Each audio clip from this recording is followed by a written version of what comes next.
Get ready. Three, two, one, start.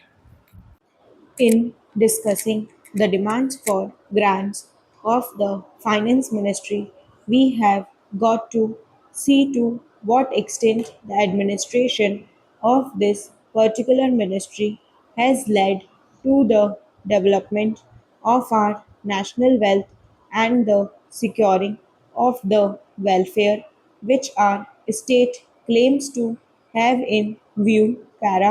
Madam, we must try to analyze very carefully the working of this particular ministry because it is not merely a department of the government, so to say, but it is the nerve center of the administration of the country. I would like first to refer to the role of foreign capital because in determining the manner in which the permission of capital issues has been granted by the particular administration, we should keep in our mind to what extent the interests of our nation have been served. I fully endorse the statement which the previous speaker has made so far as repatriation of the investments made by foreigners and of profits are concerned. We have dealt with this topic quite a number of times, and I do not want to reiterate anything apart from only supporting what the Honorable Member who just now spoke said. I would now like to deal with the investments of foreigners in India. Madam, the government of our country accepted the proposition that in allowing foreign investment, it should come in only in such industry and such forms of production wherein our national investors will not come forward and in which technical skill is wanted.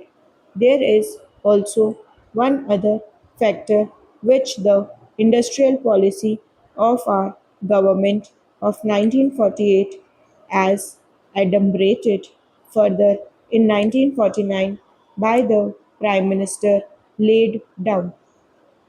It specifically said that the control and ownership of such concerns should, as far as possible, be in the hands of Indian nationals and the technical know-how of our country should be developed.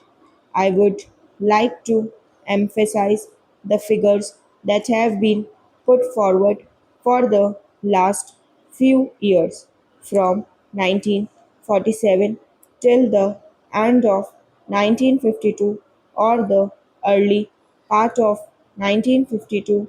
It has been reported that rupees 19 crores of foreign capital have been allowed to be invested in our country. Of that, practically more than rupees 6 crores have been allowed to be invested in managing agency and trading enterprises in our country. So far as the government policy is concerned, we find that a sum of rupees 4 crores has been allowed to be invested this year. We do not know how it is to be used up.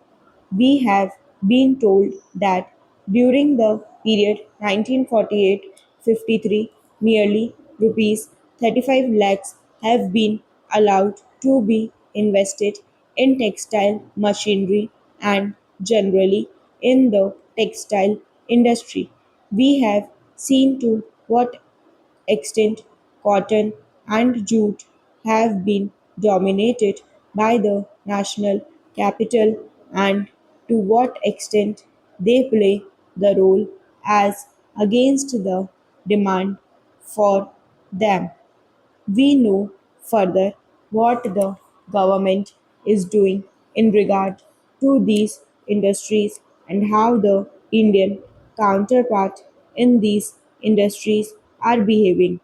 Then, why this further penetration of foreign capital para, even in regard to the expansion scheme, we find that paints, soaps, electric fans, and machine tools are some of the industries where the government is allowed foreign interest to establish or expand their factories. It will adversely compete with the production of the country when the indigenous producers do not find any market in this sphere. Therefore, we have got to see to what extent the capital issue has been regulated by this government and particularly by the finance department so that the national well being of the country could be guaranteed. Para. Then we have got to look into the fact as to how far the new industries are allowed to function.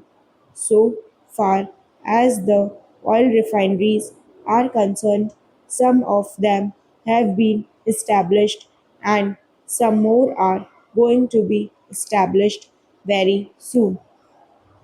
In the control of the administration, the Indians have no share. There are only preference shareholders and they have no voice in the management. So far as the administrative aspect in this industry is concerned, the most important part of it is the technical know how. They do not guarantee that they will train the Indians. That means they say even after 20 years we will have to face the problem of the know how in respect of the oil refineries. I do not know why the government are showing softness to foreigners in this matter. Para.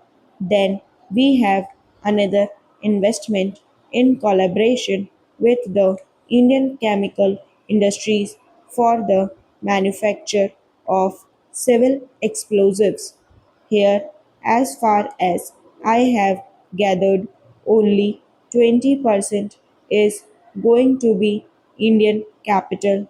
The majority of the shares will remain with the Indian chemical industries. Nobody else has been allowed to make any investment. It would have been better if other companies and private individuals had been given an opportunity to purchase the shares stock.